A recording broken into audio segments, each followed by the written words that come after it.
Imagine a knowledge so profound and transformative that its appearance in the world evoked not only admiration but a silent resistance.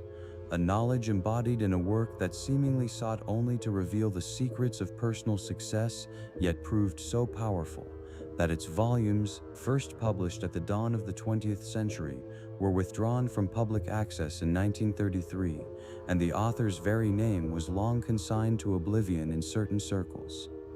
This is not a story of forbidden political treatises or heretical dogmas. This is the story of a book that offered something far more fundamental, the key to governing one's own reality, to attaining abundance and inner freedom.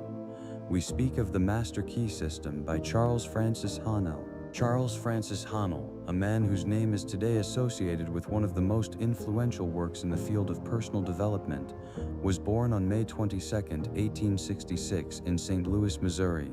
His childhood and youth passed during an era of turbulent American industrial growth, when opportunities seemed limitless and persistence and enterprise opened the way to incredible heights. Haanel was no armchair thinker detached from the harsh reality of business. On the contrary, he was a man of action who built his own empire from the ground up. His path to success began with hard labor and a relentless pursuit of the principles governing both the material world and human consciousness. From his youth, Haanel displayed a sharp mind and extraordinary insight. He did not merely observe the world around him, but sought to understand its underlying mechanisms. These qualities led him into the world of entrepreneurship, where he quickly established himself as a visionary and effective leader. The Continental Commercial Company, which he founded, became a vivid example of his business genius. Under his leadership, it grew into a large and prosperous enterprise, spanning various spheres of business and yielding significant profit. This practical experience, the experience of creating and managing success, became the foundation for his future theoretical inquiries. Haanel did not merely read books about prosperity, he lived it, embodied it, and it was this direct experience that gave him a unique perspective on the principles he later set forth in his work. By 1912, when Charles Haanel first presented the Master Key System to the general public, he was already an established and respected businessman. Initially, the book was published not as a single volume, but as 24 weekly lessons sent by mail. This format allowed readers to gradually assimilate the material, apply it in practice, and observe the results. Among his first clients were not only ordinary people seeking ways to improve their lives, but also prominent industrialists, financiers, and entrepreneurs of the time, who intuitively felt that success was driven not only by external factors, but by something deeper, related to the workings of consciousness. They understood that Haanel was offering not just a set of tips, but a systematic approach to understanding oneself and the world. The Master Key System quickly gained popularity, becoming a sort of secret manual for those who aspired to outstanding achievements. Its influence spread far beyond St. Louis, encompassing all of America and then the entire world. The names of such giants of thought as Napoleon Hill, author of the legendary Think and Grow Rich, and Earl Nightingale, one of the pioneers of motivational literature, are inseparably linked with Haanel's ideas. Even in our day, more than a century later, echoes of his teaching can be heard in the words of Oprah Winfrey, one of the most influential media moguls of modern times, who openly acknowledged that it was the Master Key System that became one of her key sources of inspiration and practical guidance. However, despite such wide recognition and proven effectiveness, the fate of the book was not cloudless.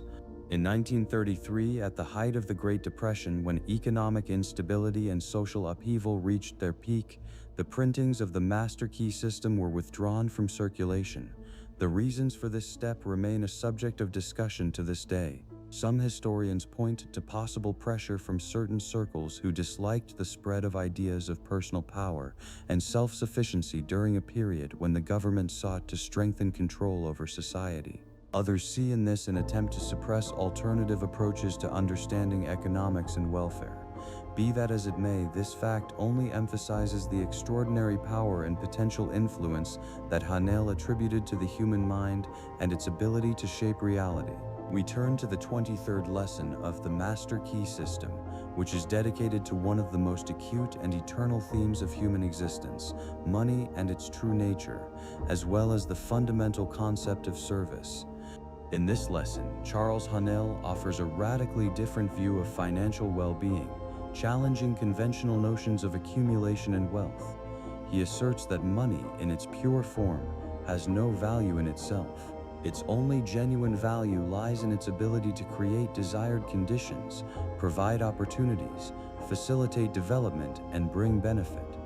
Money is not an end, but a tool, a means to achieve higher goals. Without this function, it becomes merely useless paper or metal, devoid of true meaning. Haanel insists, service is the key to success. This phrase at first glance may seem like a simple moral precept. However, in the context of his teaching, it acquires a profound, almost mystical meaning. He explains that the universe operates on the principle of energy exchange. To receive something, one must give something, and the more you give, the more value you create for others, the more you receive in return. This is not merely an economic law of supply and demand, it is a universal law of cause and effect, applicable to all aspects of life, including the financial. Man, in Haanel's conviction, is not a final destination, but merely a channel through which the universal expresses itself. We are conduits of energy, ideas, and resources.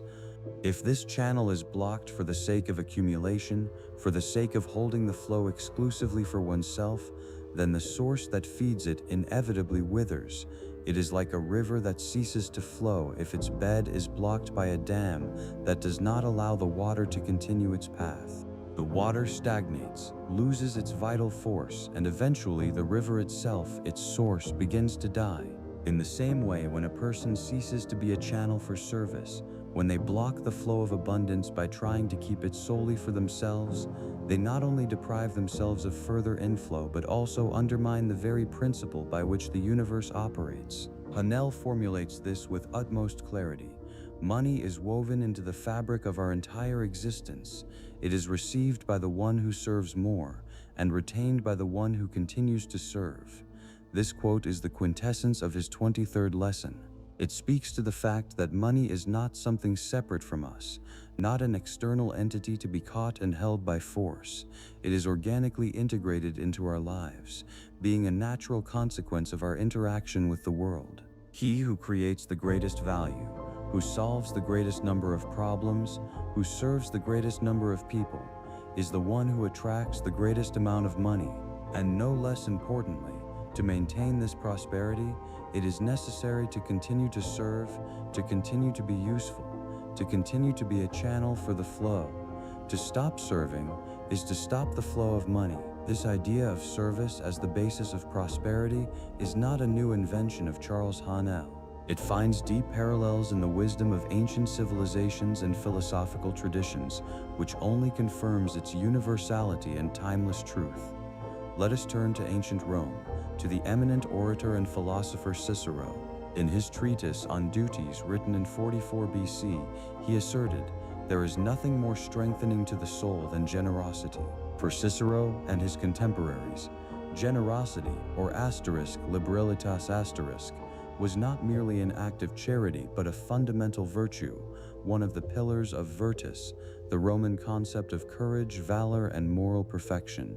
Generosity manifested not only in the giving of money but in the provision of time, knowledge, and protection.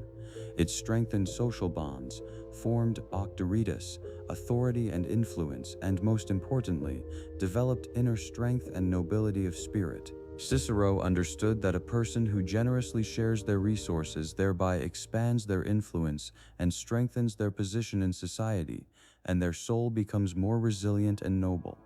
This directly echoes Haanel's idea of expanding the channel through use. Let us transport ourselves to medieval Europe, to the mystical teachings of Meister Eckhart, the Dominican theologian and philosopher of the 13th and 14th centuries. Eckhart, one of the greatest Christian mystics, taught that the best service to God is to serve one's neighbor. In his philosophy, serving one's neighbor was not just an ethical prescription, but a direct path to the knowledge of and union with the divine. He saw God not as an external entity, but as an internal principle manifesting in every person.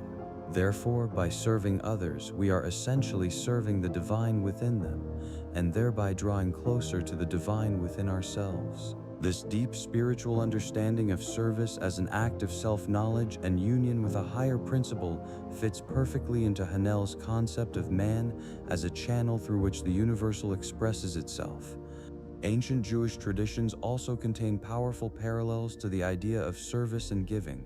The concept of Tzedakah is not merely charity, but a mandatory tithe prescribed by the Torah. This word comes from a root meaning justice or righteousness. Tzedakah is viewed not as a voluntary act of mercy, but as an obligation, an act of justice, a returning of part of what was received back into society to maintain its balance and well-being. This is not just helping the needy, it is a fundamental principle that maintains harmony and justice in the world, ensuring that the flow of abundance will not be blocked, but will constantly circulate. We find similar principles in the Islamic tradition. Zakat is a mandatory annual tax or donation levied on Muslims who meet certain criteria of wealth. It is one of the 5 pillars of Islam, possessing immense spiritual and social significance. Zakat is also viewed not as an act of charity, but as the right of the poor to a portion of the wealth of the rich, as a means of purifying wealth and ensuring social justice.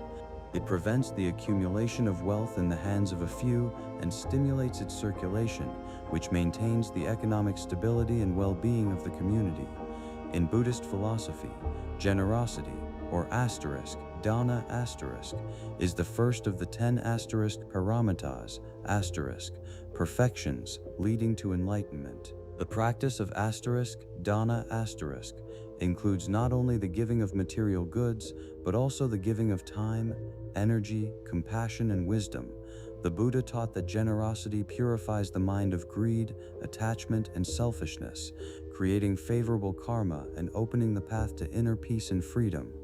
This practice is a cornerstone of the Buddhist path, emphasizing that true wealth lies not in accumulation, but in the ability to give, thereby expanding one's own consciousness and contributing to the well-being of all beings. And finally, let us turn to the ancient Hermetic tradition, to the Corpus Hermeticum, a collection of Hellenistic esoteric texts attributed to the mythical Hermes Trismegistus.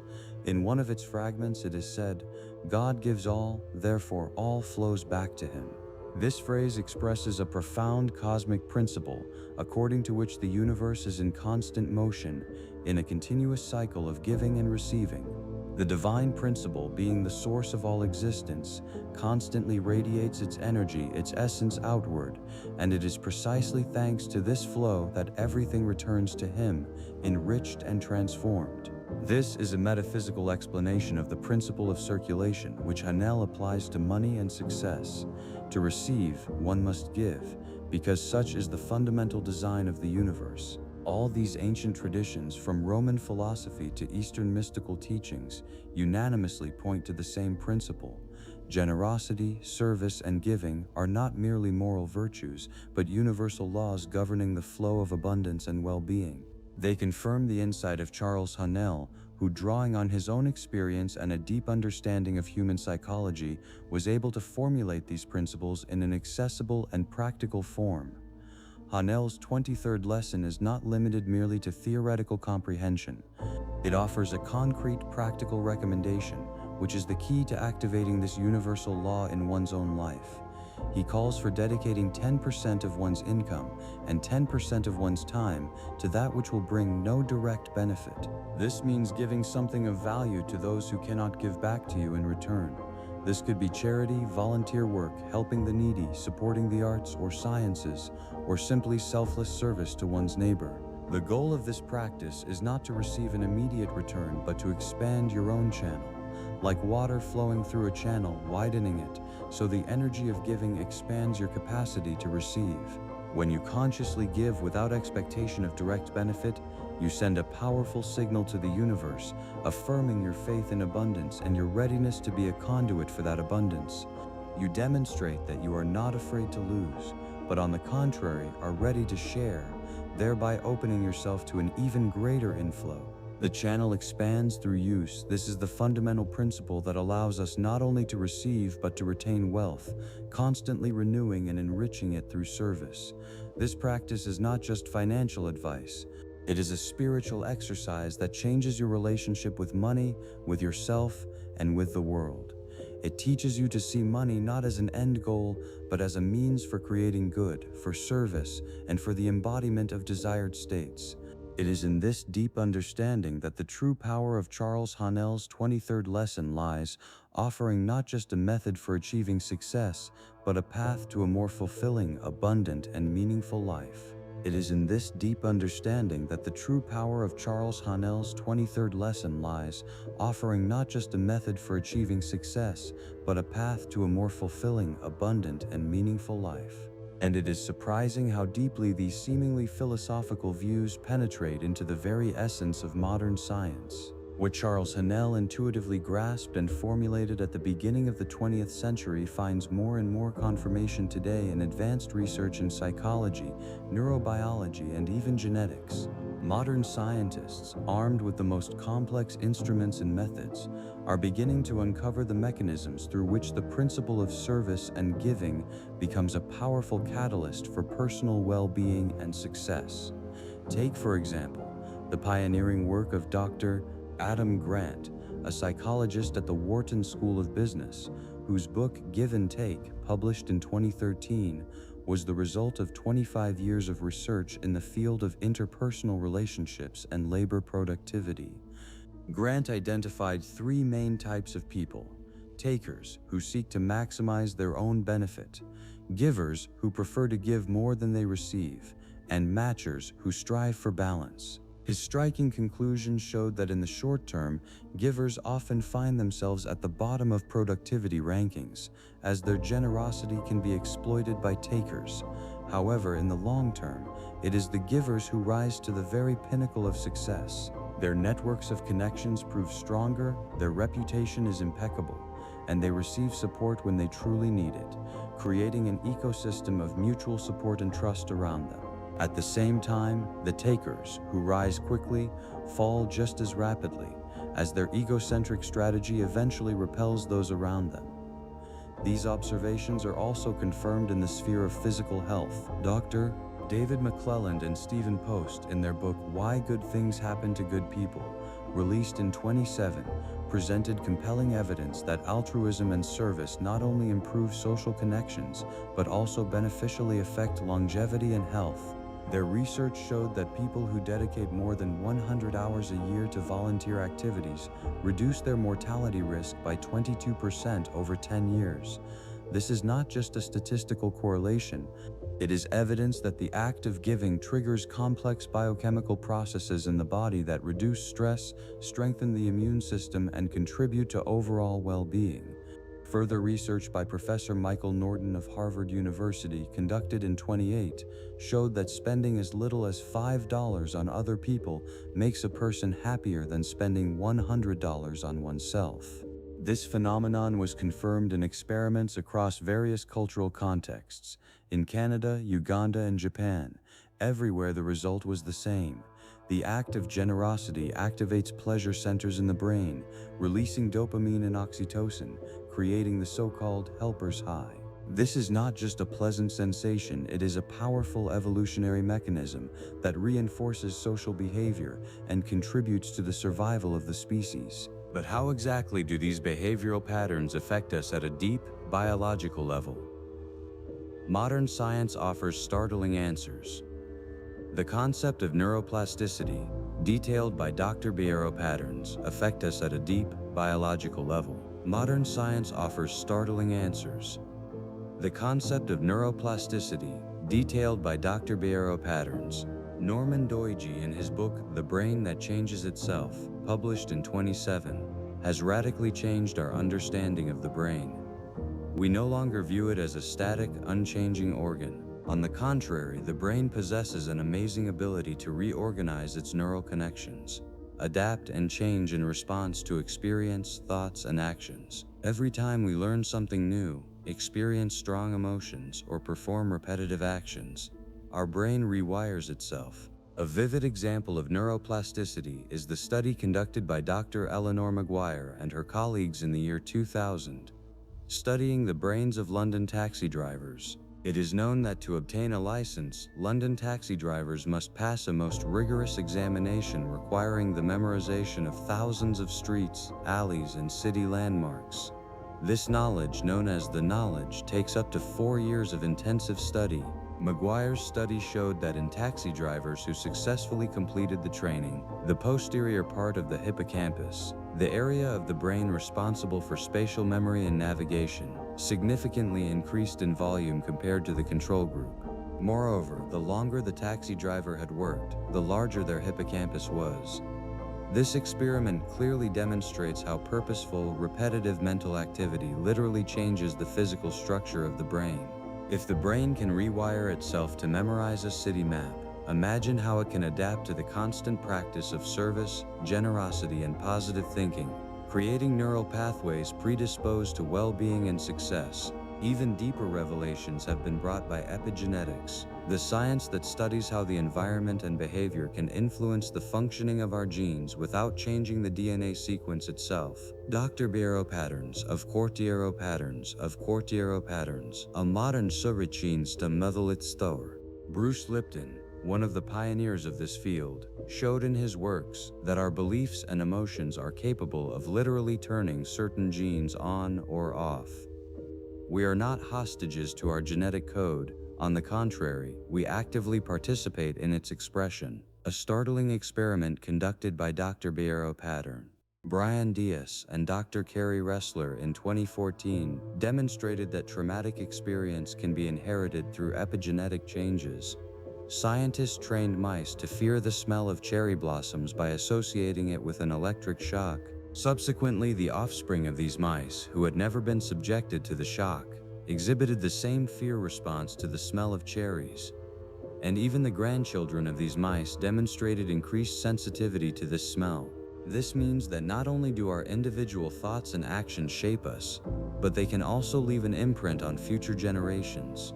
If negative patterns can be transmitted, then it is logical to assume that positive ones, such as generosity and service, can exert a profound transgenerational influence, creating a favorable epigenetic environment for descendants. At the intersection of psychology, neurology, and immunology, psychoneuroimmunology has emerged, studying the complex relationship between the mind, the brain, and the immune system. Dr. Patterns, Igantic. Candace Pert, in her book Molecules of Emotion, published in 1997, showed that emotions are not just abstract feelings, but biochemical signals that circulate throughout the body, affecting every cell. Our thoughts and feelings directly interact with the immune system through neuropeptides and their receptors. Research conducted by Dr. Janice Glazer and Dr. Patter. Ronald Keycolt Glazer showed how stress, caused for example by an examination period in medical students, significantly weakens their immune system, making them more susceptible to disease. Conversely, positive emotions, a sense of purpose, and social connection that arise when serving others strengthen immunity. Thus, the act of giving becomes not just a moral choice, but also a powerful tool for maintaining physical health, directly affecting our ability to resist disease and recover. And of course, one should not forget the placebo phenomenon, a most powerful proof that belief and expectation can exert a real, measurable impact on the physical body. Dr. Henry K.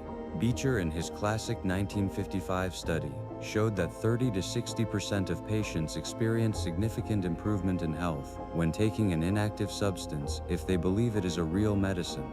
The brain, reinforced by belief, is capable of activating internal healing mechanisms, releasing its own opioids and other chemicals that relieve pain and promote recovery. If simple belief in a pill can work such wonders, imagine what power lies in an unshakable belief in abundance and a readiness to be a channel for that abundance, as Charles Haanel suggests. This is not just a metaphor. It is a profound psychological and biological principle that allows us to shape our reality. Thus, modern science, from neuroplasticity to epigenetics and psychoneuroimmunology, increasingly convincingly demonstrates that our thoughts, emotions, and actions, especially those related to altruism and service, exert a profound, measurable impact on our body, mind, and even on future generations. These discoveries serve as a powerful empirical confirmation of those intuitive truths that Charles Haanel set forth in his 23rd lesson, showing that the principle, "the more you give, the more you receive," is not just a beautiful phrase but a fundamental law of existence built into the very structure of our biology and psyche. But these truths are not the exclusive property of modernity.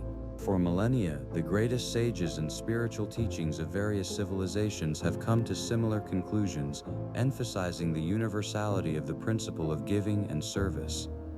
These ancient parallels do not merely echo Haanel, they create a powerful chorus of voices confirming the timeless relevance of his message. As early as the 1st century BC, the great Roman orator and philosopher Cicero, in his treatise on duties *De Officiis*, written in 44 BC, asserted, "There is nothing more strengthening to the soul than generosity." For the Romans, who valued virtue and civic duty, generosity *Liberalitas*, was not just an act of charity, but a fundamental component of the character of a noble man.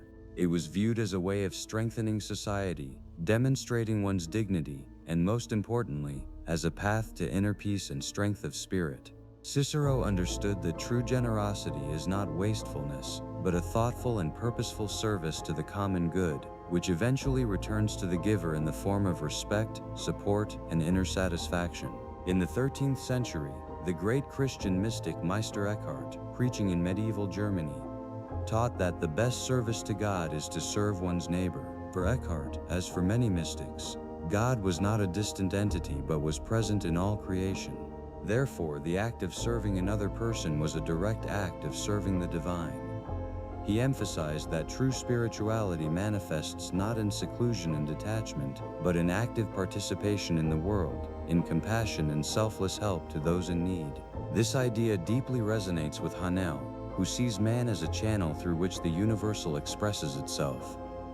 In the Jewish tradition, the principle of giving is anchored in the concept of *Tzedakah*. This is not just charity in the modern sense, but rather justice or righteousness. *Tzedakah* is not a voluntary act, but an obligation, a prescription, a part of divine law.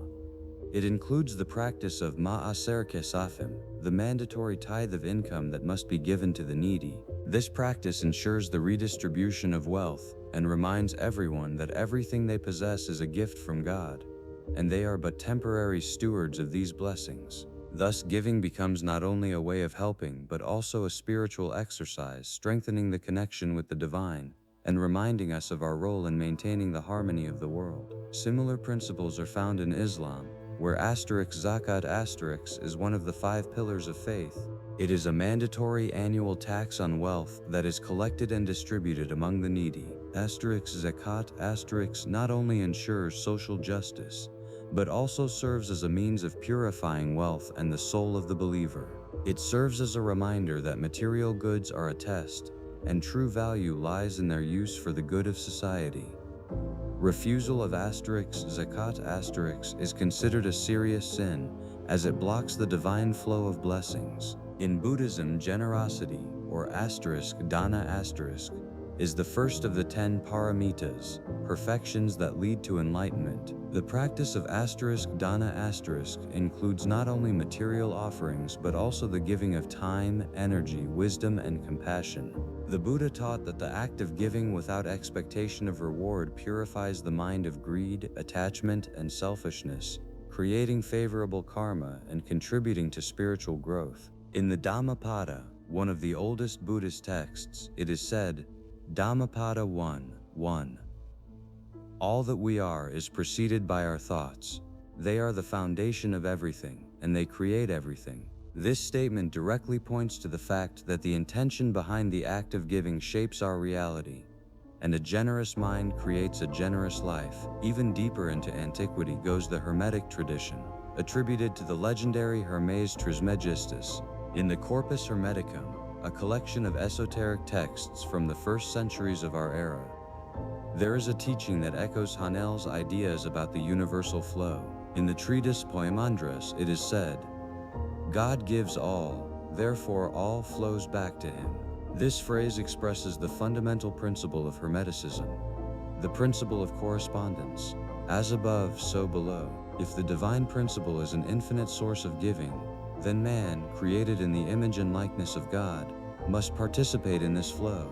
By giving, we do not lose but only open ourselves to an even greater inflow, becoming part of the great cosmic cycle of energy and abundance. Blocking this flow, according to Hermetic conceptions, is equivalent to excommunicating oneself from the divine source of life. In the ancient Indian text, Yoga Vasistha, one of the most extensive and profound works of Hindu philosophy, the role of the mind as the creator of reality is also emphasized. The text teaches that the world is nothing other than a manifestation of consciousness, and our actions, especially selfless ones, shape our karma and our future destiny. Service * karma yoga * is viewed as one of the paths to liberation, as it purifies the mind of selfish desires and attachments, opening the way to true abundance and bliss. The Kabbalah, the mystical teaching of Judaism, offers the concept of Ein Sof,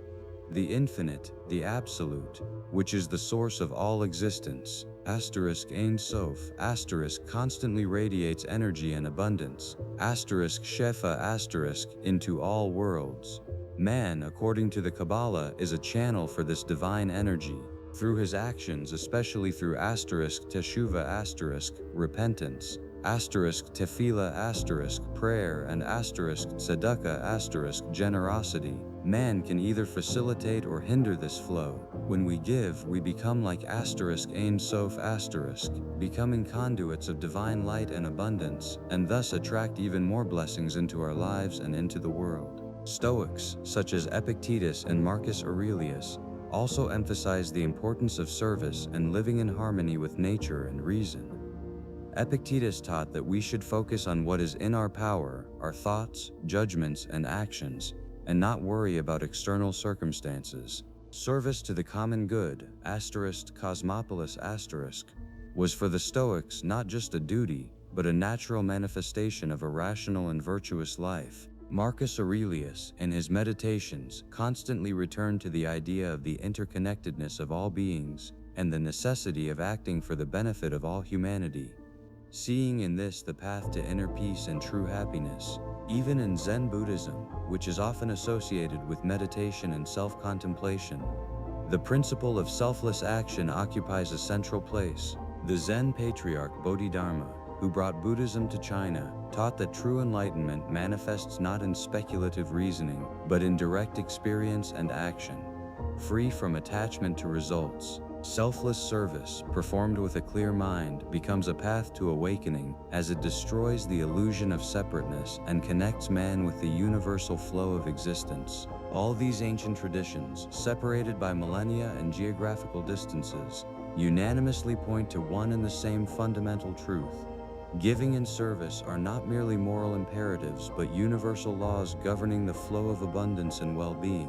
They confirm the insight of Charles Haanel, who, drawing on his own experience and a deep understanding of human psychology, was able to formulate these principles in an accessible and practical form. But how do these principles manifest in the lives of specific individuals who have achieved outstanding success? The stories of some of the most influential thinkers and entrepreneurs of the 20th and 21st centuries serve as the most vivid illustrations of how the application of Charles Haanel's lessons can transform a destiny.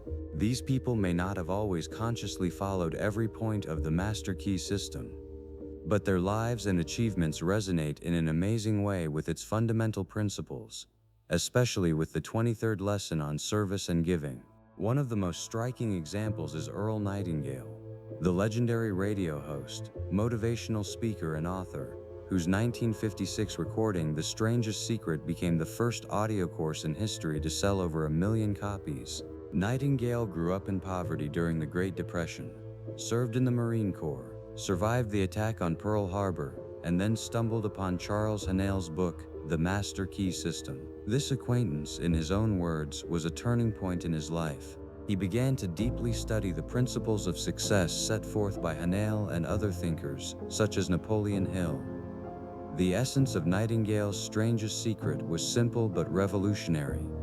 We become what we think about. He asserted that people with goals succeed, and people without goals fail. He urged listeners to dedicate themselves to service, to find a way to give to the world, rather than just take. Nightingale himself embodied this principle. He dedicated his life to sharing wisdom and inspiring millions of people to reach their potential. His giving in the form of knowledge and motivation returned to him 100-fold, making him one of the most successful and influential figures in the field of personal growth. He became a channel through which ideas of abundance and success spread throughout the world, and his own channel constantly expanded thanks to this service. Another colossal figure whose life was dedicated to service is Napoleon Hill, author of the bestseller Think and Grow Rich, published in 1937. His story begins with a fateful meeting in 1908 with one of the richest men of his time, Andrew Carnegie, the steel magnate and philanthropist. Carnegie, impressed by the young Hill, offered him an unprecedented challenge: to spend 20 years of his life researching the principles of success, interviewing more than 500 of the most successful people in America, to formulate a universal philosophy of goal achievement. Napoleon Hill accepted this challenge, dedicating 2 decades of his life to this monumental project. He gave his time, energy, and intellect, not expecting immediate financial benefit, but guided by a deep desire to serve humanity by providing them with a formula for success. During these 20 years, he interviewed such titans as Thomas Edison, Henry Ford, John the 500th, Rockefeller, Theodore Roosevelt, Alexander Graham Bell, George Westinghouse, and even Nikola Tesla. His work was an act of colossal service, and ultimately it brought him not only world fame, but an immortal legacy. The book Think and Grow Rich became a handbook for millions of people, and its influence is felt to this day. Hill proved that the greatest success comes to those who serve the greater good, who are ready to give without expectation of immediate return. In a more modern era, we see striking parallels in the life of Steve Jobs, co-founder of Apple. In his famous speech to the graduates of Stanford University in 2005, Jobs spoke about his decision to drop out of Reed College and attend calligraphy classes, which seemingly had no practical significance. He simply followed his curiosity and passion. 10 years later, when he was developing the first Macintosh, it was precisely these calligraphy classes that gave him a unique understanding of the beauty of typography and made the Macintosh the first computer with aesthetically pleasing fonts. Jobs called this connecting the dots backward. This episode perfectly illustrates Haanel's principle: dedicating 10% of one's income and 10% of one's time to that which will bring no direct benefit. Jobs dedicated his time and energy to something that had no obvious benefit at that moment, but it expanded his channel of perception, his creative abilities, his giving to his interest and curiosity without expectation of immediate result, ultimately led to revolutionary innovations that changed the world. He did not block the flow of his attention for the sake of accumulating only useful knowledge, but allowed it to flow freely, expanding his internal resource. And of course, it is impossible to speak about the influence of the master key system without mentioning Oprah Winfrey. One of the most influential women in the world, media mogul and philanthropist Oprah openly acknowledges the deep influence of Charles Haanel's book on her life and career. She has repeatedly recommended the master key system to her audience, emphasizing its role in shaping her own thinking about success, abundance, and the power of intention. Oprah's entire career is an embodiment of the principle of service. Her talk show, her media empire, her philanthropic projects, all were aimed at inspiring, educating, and empowering millions of people. She used her platform not for personal enrichment first and foremost, but to create desired states for others, to share knowledge, hope, and resources. Her immense wealth and influence are a direct consequence of her unwavering commitment to service. She became a channel through which the universal expresses itself, and her channel expands through constant use, through constant giving. She did not block the flow for the sake of accumulation, but on the contrary, allowed it to flow freely, knowing that the more she gives, the more she receives. The stories of Earl Nightingale, Napoleon Hill, Steve Jobs, and Oprah Winfrey are not just tales of success. They are living proof that the principles set forth by Charles Haanel in his 23rd lesson are universal and timeless. They show that true wealth and genuine influence come to those who understand that money is only a means, not an end, and that the key to success is service. The more we give, the more we receive, because by becoming a channel for universal abundance, we expand our own capacity to receive and retain it, constantly renewing and enriching it through selfless service. The stories of Earl Nightingale, Napoleon Hill, Steve Jobs, and Oprah Winfrey are not just tales of success. They are living proof that the principles set forth by Charles Haanel in his 23rd lesson are universal and timeless. They show that true wealth and genuine influence come to those who understand that money is only a means, not an end, and that the key to success is service. The more we give, the more we receive, because by becoming a channel for universal abundance, we expand our own capacity to receive and retain it, constantly renewing and enriching it through selfless service. But how does this ancient principle, so clearly formulated by Haanel at the beginning of the 20th century, manifest itself in our modern culture, in psychology, in the world of sports and business? How is it confirmed by the latest scientific discoveries and the wisdom of millennia, in the depths of the human psyche explored by such giants as Carl Gustav Jung? We find confirmation of the idea of service as a path to wholeness. The Jungian concept of individuation, the process of becoming a complete person, is not reduced merely to self-knowledge. It includes the integration of various aspects of the psyche, but also a movement beyond egoistic strivings, a connection with the collective unconscious, and ultimately a contribution to the common good. A person who has achieved individuation often feels a deep calling to serve, realizing that their personal well-being is inseparably linked with the well-being of the whole.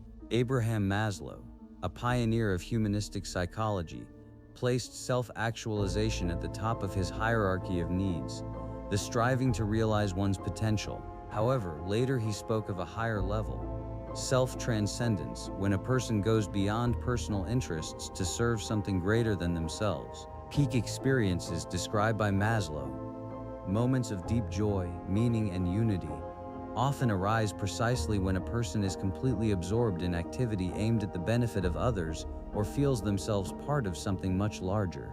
This is the state where you become a pure channel through which the universal expresses itself. Even the latest discoveries in the field of neuroscience and quantum physics resonate with these ideas. Norman Doidge, in his book The Brain That Changes Itself, 2007, shows that our brain possesses incredible neuroplasticity, the ability to rewire itself in response to our experience, thoughts, and actions. By practicing generosity, compassion, and service, we literally rewire our neural networks, making ourselves more receptive to these states and their positive results, strengthening our ability to be a channel. Bruce Lipton, in his research on epigenetics, demonstrates that our genes are not an unchangeable sentence. They are activated or deactivated in response to environmental signals and, most importantly, to our perception of those signals. Abundance thinking based on service can positively influence gene expression, contributing to health and prosperity. And Elaine Aspect's experiment in 1982, which confirmed Bell's theorem on quantum entanglement, points to the deep interconnectedness of all existence at a fundamental level. If everything in the universe is inseparably connected, then an act of service radiating positive energy and intentions can indeed have echoes extending far beyond our immediate perception, confirming Haanel's idea of the universal expressing itself through us. In the world of sports, where competition seems defining, the principle of service also plays a key role. Remember Michael Jordan. His pursuit of perfection was not merely an egoistic desire for personal glory. He served the game, raising it to a new height, inspiring millions, making his teammates better. His phenomenal individual success and immense wealth became a direct consequence of his unprecedented service to basketball. The same can be said of Kobe Bryant. His Mamba mentality was not only about ruthless self-improvement, but also about passing on knowledge, mentoring young players, and inspiring an entire generation. His dedication to his craft served as an example for countless people. In business, where profit is often placed at the forefront, the principle of service manifests as a fundamental strategy. Jeff Bezos, the founder of Amazon, built his empire on customer obsession. This is nothing other than service, the constant anticipation and satisfaction of customer needs, often even before they realize them themselves. His day one philosophy is a continuous striving for innovation and service to the changing demands of the market. Elon Musk, driven by grandiose visions, creates companies that solve global problems of humanity. Sustainable energy, space exploration, high-speed internet. This is service on a cosmic scale, which attracts enormous talent and capital. Warren Buffett, one of the greatest investors of all time, is known not only for his ability to create long-term value but also for his unprecedented philanthropy. His commitment to giving away most of his fortune demonstrates a deep understanding that true wealth is not only accumulated but also circulated, bringing benefit to the whole of society. These modern examples, along with ancient parallels such as Cicero, who asserted in On Duties in 44 BC that there is nothing more strengthening to the soul than generosity, or Meister Eckhart, who said that the best service to God is to serve one's neighbor, and of course the religious practices of Tzedakah in Judaism, Zakat in Islam, Dana in Buddhism, as well as the Hermetic principle, God gives all, therefore all flows back to him, irrefutably prove the universality and timelessness of the principle set forth by Charles Haanel. However, like any powerful principle, the idea of service and giving can be misinterpreted or misapplied. There are dangers that can lead to undesirable consequences if one does not approach this matter with wisdom and discernment. One such danger is naive positivism and so-called magical thinking.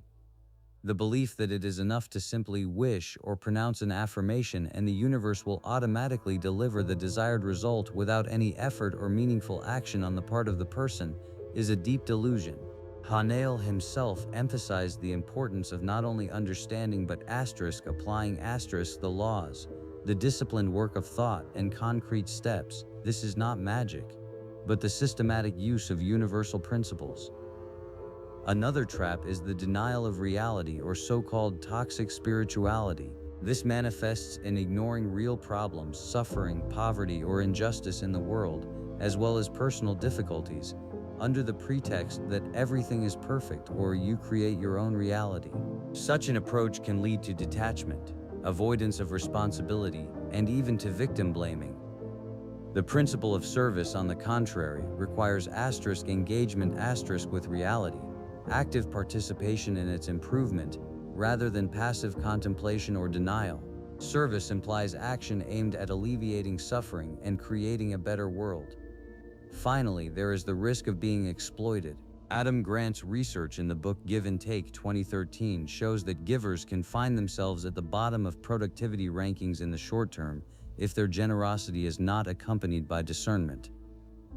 The principle of service does not mean that you should allow others to use you. True generosity is not self-sacrifice to the point of complete exhaustion, but the wise and conscious distribution of one's resources, time, and energy. It requires the setting of boundaries and the understanding that your service must be sustainable. To be a channel means to be filled so as to have something to give, rather than being emptied. True service is always aimed at empowering all participants, not at one-sided exploitation. Understanding these dangers allows us to apply Haanel's principles with greater wisdom and effectiveness, turning them into a powerful tool for personal growth and contribution to the world. How then can we apply these deep truths in our daily lives to become more effective channels of abundance and service? Practice is the key to transformation. The following 7 techniques performed over 30 days will help you integrate Haanel's 23rd lesson into your life. The first practice, the channel of silence, quiet and meditation. What to do? Daily find a secluded place where no one will disturb you. Sit comfortably, close your eyes and focus on your breath. Allow thoughts to come and go without clinging to them. The goal is to create an internal space of silence, to clear the mind of the noise of everyday life, so that you can better hear your intuition and connect to the universal mind, as Haanel called it. This is the time for attunement with the source. How many minutes per day? 10 to 15 minutes. On which day to begin feeling the effect? Already by the 3rd to 5th day you will notice improved concentration, a sense of calm and clarity, and an influx of creative ideas. Asterisk, asterisk. The second practice, the architect of abundance. Visualization, asterisk, asterisk, asterisk. What to do? Immediately after meditation or at another quiet time, dedicate yourself to purposeful visualization. Imagine yourself as an open, wide channel through which abundance flows freely. Not only money, but opportunities, ideas, health, and love. Visualize how you generously share this abundance with others, serving them.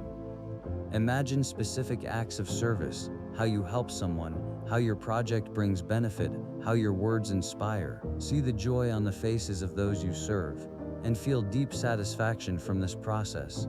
Asterisk, asterisk, asterisk. How many minutes per day? 10 minutes. Asterisk, asterisk, asterisk. On which day to begin feeling the effect? By the 7th to 10th day, you will notice an increase in motivation, a brighter awareness of opportunities for service, and a feeling that you are attracting the necessary resources. Asterisk, asterisk.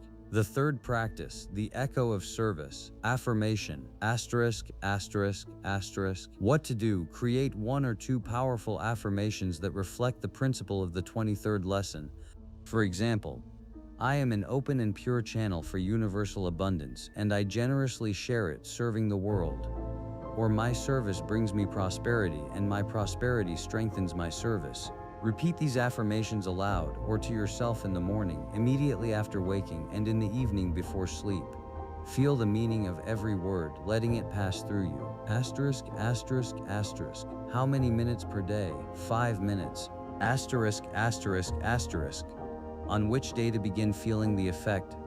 By the 5th to 7th day, you will notice how your internal dialogue changes, how your faith in the principle of service strengthens, and how you become more ready for actions corresponding to these beliefs. Asterisk, asterisk. The fourth practice, the journal of the flow. Journaling. Asterisk, asterisk, asterisk. What to do? Daily keep a journal where you will record your thoughts, insights, and observations related to money and service. Mark the moments when you felt like a channel, how you gave and how you received. Write down ideas for service, your fears and beliefs about money, and how they change. Reflect on how your actions affect the flow of abundance in your life. Asterisk, asterisk, asterisk. How many minutes per day? 15 to 20 minutes. Asterisk, asterisk, asterisk. On which day to begin feeling the effect? By the 10th to 14th day, you will gain deep self-knowledge, realize your internal patterns, and identify hidden beliefs that may have been blocking the flow. Asterisk, asterisk. The fifth practice, the magnet of abundance. Gratitude. Asterisk, asterisk, asterisk, asterisk, asterisk. What to do? Daily, in the morning or evening, write down at least 10 things for which you are sincerely grateful. Include in the list gratitude for the opportunity to serve, for the resources you have, and for those that come so that you can share them.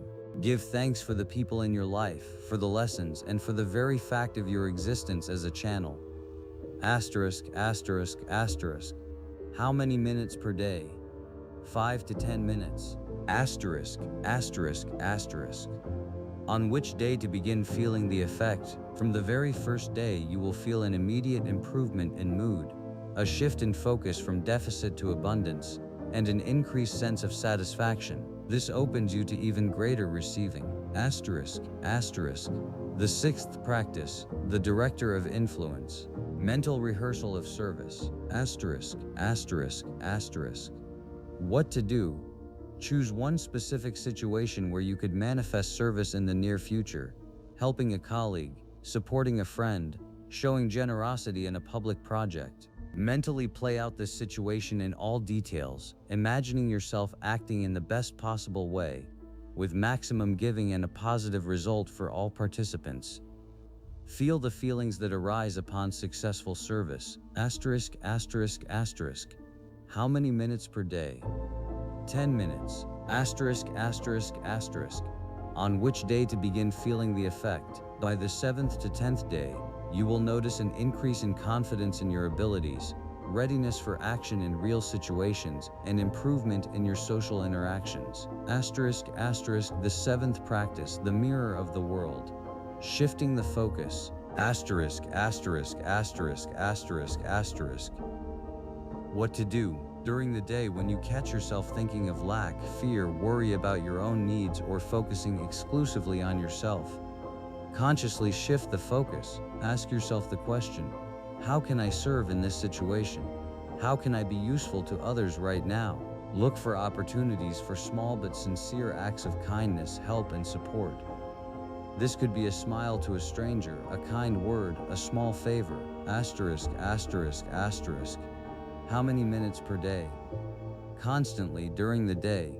This is not a separate practice but a way of thinking. Asterisk, asterisk, asterisk. On which day to begin feeling the effect? From the first day you will begin to notice a gradual change in worldview, a decrease in anxiety, an increase in the sense of significance and deep connection with those around you. These practices, performed with discipline and sincere intention, will transform you into a more conscious and effective channel for universal abundance. You will discover that the more you give, the more you receive, and not only in a material sense. True wealth is not what we accumulate, but what we allow to flow through us, serving the world. It is the realization that each of us is part of a grand, interconnected system where the act of giving does not diminish but multiplies. It is the understanding that money is merely energy that must circulate to remain alive and fruitful. To block it for the sake of accumulation is to kill the source. But this lesson is only one key in the great master key system. It is one of 24 doors leading to the full unfolding of your potential. Understanding the principle of service opens the way to abundance. But there are other fundamental laws that govern our world and our internal state. The journey is only beginning. It leads to the deepest understanding of oneself and the universe, to mastery over one's own mind, and to the ability to embody the boldest dreams. Imagine a river that does not try to hold back its waters, but flows freely, nourishing the earth, giving life, and always remaining full, because it is connected to an infinite source. You are that river. Allow the flow to pass through you and you will never run dry.